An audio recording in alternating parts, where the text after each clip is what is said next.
Eu estava conversando com uma mulher que estava me falando sobre como é difícil para ela cuidar do filho dela. Falando, nossa, Ana, para mim é tão difícil sentar para fazer lição, cobrar tudo todo dia, ter paciência para conversar com ele. E eu vejo que muitas mulheres entram num processo de uma culpa muito profunda quando elas gritam com os filhos, quando elas são impacientes, quando elas não estão disponíveis.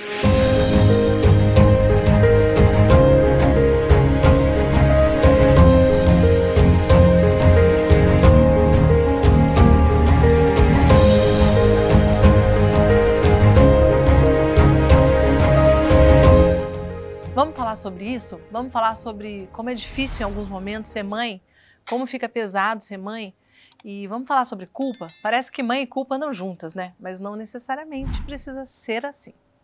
A primeira coisa que eu queria te dizer é que, se você me perguntar, Ana, como que eu faço para a minha maternidade ficar mais leve, para que lidar com meu filho ou com os meus filhos não seja tão pesado, tão cansativo, tão desgastante como algumas mulheres sentem que é. Eu vou te dizer que isso tem a ver com a sua relação com a sua mãe. Mesmo que você não goste de escutar isso. A nossa relação com ser mãe tem a ver com ser filha. O quanto a gente foi, não foi, pode ser, não pode ser. O quanto a gente se sente bem sendo filha da nossa mãe, o quanto isso pode ser doloroso, pode ser uma relação de luz e sombra. E olhar e curar essa relação com a sua mãe vai refletir diretamente na sua relação com os seus filhos. Mas antes disso, deixa eu falar de outras coisas. O caminho para ser mãe de uma forma mais leve, ou talvez a gente até possa dizer mais saudável para todo mundo, não só para as crianças, saudável para você também. Ela tem a ver com o seu processo de autoconhecimento. É como tudo, é a mesma coisa do que a sua relação com seu marido, companheiro, companheira, mulher, a sua relação com o seu trabalho, a sua relação com seus sonhos, com seus amigos, com seus familiares. Tudo na vida é fruto daquilo que a gente leva dentro. Se você estiver super sobrecarregada, se você estiver muito infeliz com a sua vida, se você estiver num momento de crise, se você estiver passando por uma grande dor, por um luto, por uma perda, ou se você estiver num momento que você está muito angustiada na vida, sem propósito, ou desanimado, ou não aguenta mais o que você faz profissionalmente, gostaria de mudar de profissão, fazer uma transição de carreira, mas ainda não fez ou não teve coragem. Em todos esses momentos da vida, a gente está emocionalmente muito onerada, a gente está cheia por dentro. Tem um diálogo interno acontecendo na nossa cabeça o tempo todo. E dentro desse diálogo interno, você está sequestrada emocionalmente, ou seja, você não está disponível. A criança está falando, você não está nem escutando o que a criança está falando. E quando você já está usando toda a sua energia para lidar com essa crise, para lidar com essa dor, para lidar com esse conflito, com essa falta de energia, com esse sofrimento, com esse luto, sei lá com o que você está passando, você não tem energia a mais para lidar com as crianças. E talvez qualquer coisa se torne uma grande coisa, qualquer birra, qualquer reclamação, qualquer dificuldade, qualquer conflito, qualquer desobediência, qualquer questão que a criança traga e que talvez ela esteja fazendo justamente porque ela está reclamando a sua atenção, porque ela quer ser vista, porque ela quer ser enxergada, qualquer coisa fica muito pesado, fica muito grande. Então, atrás de uma mãe descabelada, eu me incluo nisso, todas nós em algum momento ficamos mães descabeladas, mães desesperadas, mães sem paciência, mães esgotadas, porque isso faz parte de ser mãe. A primeira coisa que eu quero te dizer é isso faz parte de ser mãe. Atrás de uma mãe que está nessa situação, tem necessidades não atendidas. Então tem uma história que eu sempre conto que é assim, uma mãe saiu para ir num domingo, na pracinha, com a sua filha pequenininha de 3 anos. E depois ela saiu numa quinta-feira para ir na pracinha com a sua filha de 3 anos. Na quinta-feira, era 5 da tarde, ela não tinha almoçado, ela estava voltando do trabalho, ela estava exausta. Ela pegou a criança na escola, passou na pracinha para a criança gastar um pouco de energia antes de ir para casa, para dar uma pipoca para a criança. Quando ela para o carro na calçada da pracinha e abre a porta de trás para a criança descer da cadeirinha, a criança faz uma birra, não quer descer, chora, grita, esperneia.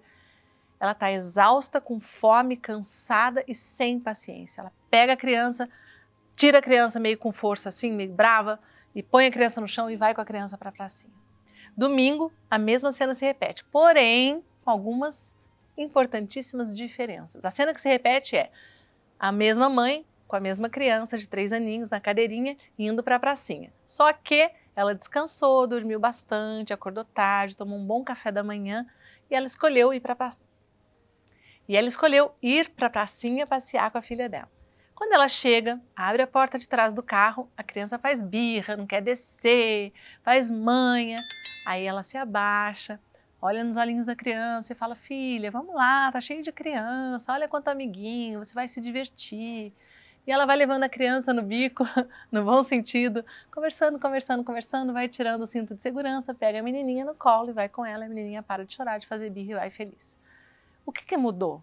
O que mudou, basicamente, é que as necessidades da mãe foram atendidas.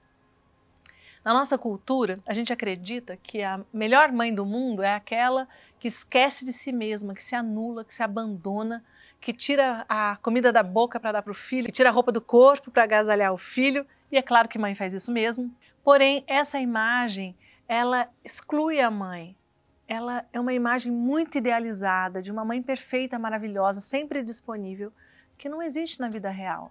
As mães reais, elas são mães de luz e sombra, que têm mau humor, que têm cansaço, que têm problemas emocionais, financeiros, que têm problemas no casamento, ou que são mães solo e estão batalhando muito, tendo que ser o provedor da casa, ao mesmo tempo em que cuida da criança.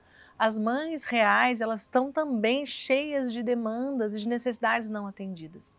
Essa imagem que a gente tem socialmente, culturalmente, dessa mãe sempre disponível, ela se choca com a realidade e faz com que muitas pessoas olhem para as mães no momento em que elas estão mais frágeis, vulneráveis, nos limites que elas têm, quando elas são imperfeitas, quando elas são humanas, de uma maneira muito crítica e muito julgadora.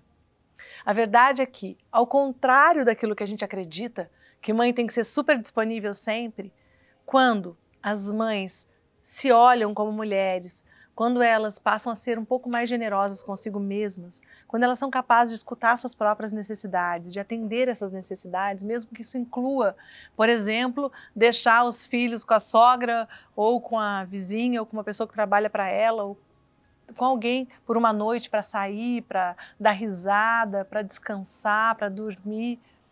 Quando uma mãe se atende, se enxerga, quando uma mãe tem vida, quando uma mãe respira, quando uma mãe pode olhar para si mesma, se cuidar, ela tem mais energia, mais alegria, mais disponibilidade, mais leveza para lidar com seus filhos.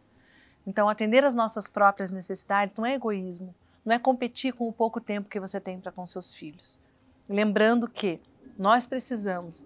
Não tem também essa história de que é qualidade versus quantidade. O que os filhos precisam? De tudo, quantidade e qualidade. Mas isso é real no mundo de hoje? Não é real, porque as mães trabalham. Então a gente precisa cruzar isso. A maior quantidade de horas que a gente consegue, porém com qualidade. Então não é porque eu estou em casa o dia inteiro, totalmente disponível, trabalhando em home office, mas eu fiquei o dia inteiro com meu filho. Não, não fiquei. Eu fiquei na mesma casa que ele o dia inteiro, ele estava numa tela e eu estava em outra. Isso não é ficar com o filho. Mas também não dá para dizer, não, fiquei 1 hora brincando com meu filho no parquinho, presente, com qualidade de vida, que isso supriu todas as necessidades dele. Também não é verdade. Então a vida é uma dança, não tem mãe ideal. Então, assim, culpa não serve para nada, solta essa culpa, faz o melhor que você pode. Mas se você cuidar de você, você vai fazer isso com mais leveza, você vai fazer isso com mais alegria, você vai atender suas necessidades, você vai ficar com seus filhos mais feliz. E você vai ter mais potência na vida para tudo que você quer fazer. Se você cuidar do seu diálogo interno, dos conflitos emocionais, das questões emocionais que estão dentro de você, você vai ter espaço emocional para escutar as queixas dos seus filhos, para escutar o que não está bem na vida deles, o que eles não estão gostando. E isso é um caminho, é uma ponte para você enxergar as necessidades da criança atrás da birra, atrás do choro, atrás de um comportamento agressivo, atrás de um comportamento de morder os amiguinhos na escola, ou de um adolescente que não está respeitando nenhuma regra, que está criando problemas graves de convivência. Atrás de tudo isso também tem necessidades não atendidas. Mas como que eu vou escutar as necessidades não atendidas do meu filho se eu não escuto as minhas?